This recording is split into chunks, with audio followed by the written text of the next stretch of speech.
নমস্কাৰ, মই ভাস্কৰ জ্যোতি প্ৰায় নৰ্থ ইষ্ট নাওৰ সমূহ দৰ্শকক স্বাগতম জনাইছোঁ। শেহতীয়াকৈ অসমৰ ৰাজনীতিত সৰ্বাধিক চৰ্চিত ব্যক্তিজন কোন? এই প্ৰশ্ন কৰিলে যিদৰে মুখ্যমন্ত্ৰী ডক্টৰ হিমন্ত বিশ্ব শৰ্মাৰ নাম আহে, একেদৰে ৰাইজৰ দলৰ নেতা তথা শিৱসাগৰৰ বিধায়ক অখিল গগৈৰ নামো সমানে উচ্চাৰিত হয়। অখিল গগৈ নাম সমানে কিয় উচ্চাৰিত হৈছে? যোৱা কালচোৱাত অখিল গগৈয়ে বিধায়ক হিচাপে নিৰ্বাচিত হোৱাৰ পিছত তেওঁ ৰাজ্যৰ ৰাজনীতিত বিশেষ ভূমিকা ল'বলৈ চেষ্টা কৰা সঘনে পৰিলক্ষিত হৈ আহিছে। স্বাভাৱিক কথা, কৃষক মুক্তি সংগ্ৰাম সমিতিৰ পৰা ৰাজনৈতিক ক্ষেত্ৰলৈ অহা নেতাগৰাকীয়ে ৰাজ্যৰ ৰাজনীতিত বিশেষ ভূমিকা ল'বলৈ চেষ্টা কৰিবই। আৰু অখিল গগৈয়ে কি চেষ্টা কৰিছে আৰু অখিল গগৈৰ ভূমিকা কি, এই দুটা দিশৰ ওপৰতে আমি প্ৰধানকৈ আজি বিশ্লেষণ কৰাৰ চেষ্টা কৰিম। অখিল গগৈয়ে বিজেপি বিৰোধী শক্তিক ঐক্যবদ্ধ হোৱাৰ আহ্বান জনায়। মূলতঃ বিজেপিক প্ৰতিহত কৰাৰ বাবে তেওঁ এই আহ্বান জনাই থাকে, কিন্তু তেওঁৰ সেই আহ্বানত অন্যতম প্ৰধান চৰ্ত হিচাপে থাকে বিজেপি বিৰোধী সেই ঐক্যবদ্ধ শিবিৰৰ পৰা কিন্তু AIUDF আঁতৰত থাকিব লাগিব। AIUDF সাম্প্ৰদায়িক দল অখিল গগৈৰ মতে। আৰু অখিল গগৈয়ে মহাজোঁটলৈ অহাৰ প্ৰস্তাৱো এক প্ৰকাৰ অনানুষ্ঠানিকভাৱে কংগ্ৰেছৰ ওচৰত দিয়ে, কিন্তু কংগ্ৰেছে তেওঁৰ প্ৰস্তাৱ প্ৰকাৰান্তৰে নাকচ কৰিছে। এই কাৰণেই যে কংগ্ৰেছ কেতিয়াও কোনো আন ৰাজনৈতিক শক্তিৰ শ্ৰুতলিপিত চলা দল নহয় বুলি কংগ্ৰেছ নেতৃত্বই স্পষ্ট কৰি দিছে। তাৰপিছতো অখিল গগৈ বিৰোধী শক্তি ঐক্যবদ্ধ হোৱাৰ কথা কৈ আছে। AIUDFক বাদ দি বিৰোধী শক্তি ঐক্যবদ্ধ হ'ব লাগে। সঁচা কথা, AIUDF আৰু বিজেপি দুইটা ইটো সিটোৰ পৰিপূৰক বুলি বিভিন্ন মহলে কৈ আহিছে, কিন্তু AIUDFক বাদ দি এই সময়ত বিৰোধী ঐক্যবদ্ধ হোৱাৰ অখিল গগৈৰ যি আহ্বান, সেই আহ্বানৰ প্ৰতি কংগ্ৰেছকে ধৰি আন বাওঁ দলকেইটাই কিমান সঁহাৰি দিব সেয়া ইতিমধ্যে অসমৰ ৰাইজে জানিছে। তৎসত্ত্বেও কিন্তু অখিল গগৈয়ে তেওঁৰ প্ৰস্তাৱৰ পৰা পিছুৱাই অহা নাই, বৰঞ্চ তেওঁ ধৰ্মনিৰপেক্ষ গণতান্ত্ৰিক শিবিৰক ঐক্যবদ্ধ কৰাৰ আহ্বান দি আছে। আৰু শেহতীয়াকৈ অখিল গগৈ এই সক্ৰিয়তাই আমাৰ ৰাজ্যৰ ৰাজনীতিত সম্ভাৱ্য কোনকেইটা দিশৰ ওপৰত প্ৰভাৱ পেলাব। প্ৰথমতে আমি দেখিবলৈ পাইছোঁ যে অখিল গগৈ বিজেপিৰ বিৰুদ্ধে যিমান সৰব আৰু বৰ্তমানৰ চৰকাৰ বিৰুদ্ধে প্ৰয়োজনতকৈ আৰু অধিক সৰব হোৱাৰ প্ৰয়োজন আছিল। হয়, অখিল গগৈ যথেষ্ট সমালোচনাত্মক চৰকাৰৰ বিৰুদ্ধে, কিন্তু এই মুহূৰ্তত AIUDFক সততা কৰা আক্ৰমণত বহুলোকে প্ৰশ্ন কৰে যে যি সময়ত চৰকাৰক সমালোচনা কৰিব লাগিছিলে, সেই সময়ত অখিল গগৈয়ে কিয় AIUDFক সমালোচনা কৰি লৈছে। অখিল গগৈৰ যুক্তি হৈছে যে AIUDF সাম্প্ৰদায়িক দল, AIUDF থকালৈকে বিজেপি থাকিব, সেইকাৰণে তেওঁ বিজেপিৰ সৈতে AIUDFকো শেষ হোৱাটো বিচাৰে। কিন্তু বাস্তৱ পৰিস্থিতি ইমান সহজ নে?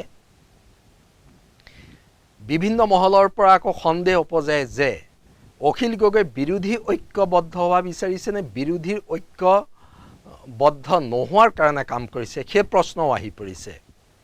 কাৰণ সকলো বিৰোধীক ঐক্যবদ্ধ হিচাপে লৈ আগবাঢ়ি যোৱাৰ পৰা AIUDFক আঁতৰাই ৰখাত সেই প্ৰশ্ন আহিছে, কাৰণ AIUDF অসমৰ ৰাজনীতিত কেতিয়াও ওলাই কৰিব পৰা শক্তি নহয়।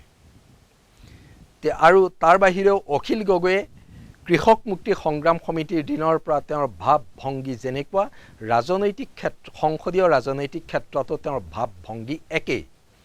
সেই একেই ভাৱ ভংগীৰে যেতিয়া তেওঁ ৰাজনৈতিক কথা বতৰা কৈছে, তাত আন ৰাজনৈতিক দলসমূহে যথেষ্ট সঁহাৰি দিয়া দেখিবলৈ পোৱা নাই।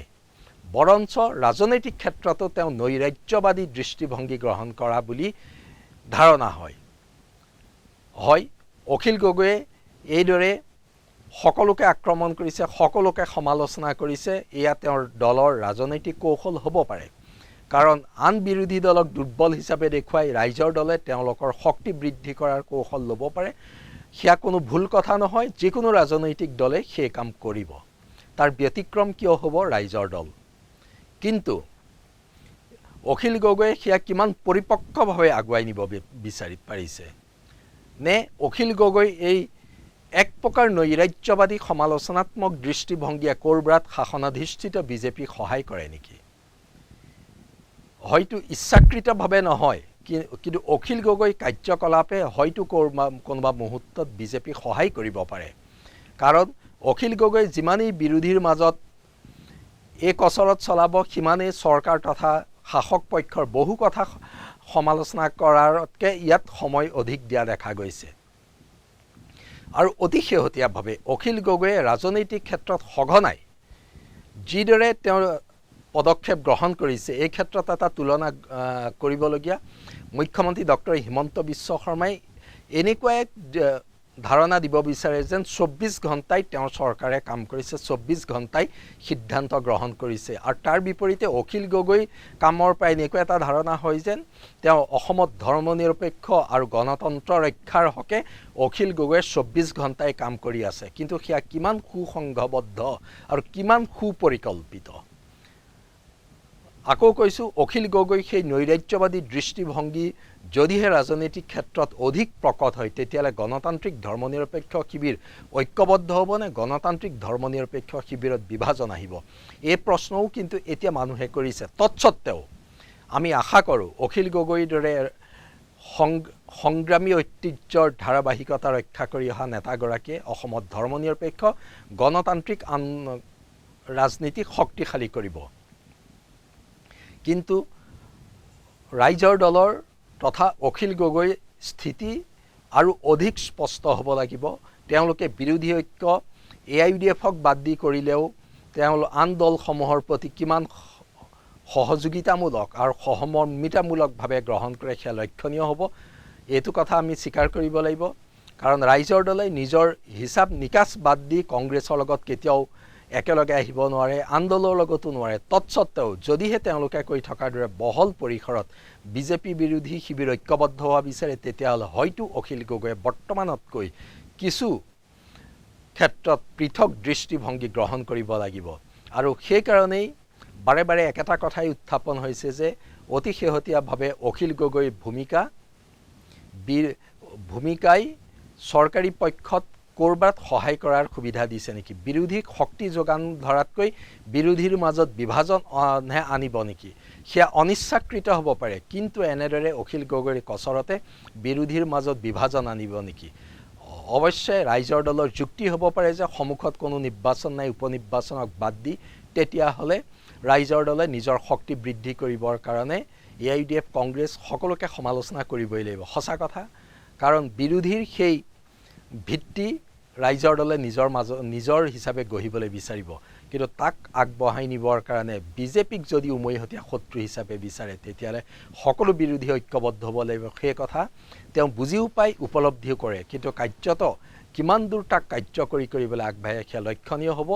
আৰু অন্যথা অখিল গগৈ কাৰ্যকলাপক লৈ মানুহৰ বিভিন্ন ভুলবশত সন্দেহ উপজি থাকিব পাৰে। সেই সন্দেহ দূৰ কৰাৰ দায়িত্বও অখিল গগৈ তথা ৰাইজৰ দলৰ। আমি আশা কৰোঁ অখিল গগৈয়ে বিজেপি বিৰোধী সকলো গণতান্ত্ৰিক ধৰ্মনিৰপেক্ষ শিবিৰক ঐক্যবদ্ধ হোৱাত সহায় কৰক আৰু অসমত প্ৰকৃত ধৰ্মনিৰপেক্ষ প্ৰগতিশীল জাতীয়তাবাদ শক্তিশালী কৰাত আগভাগ লওক।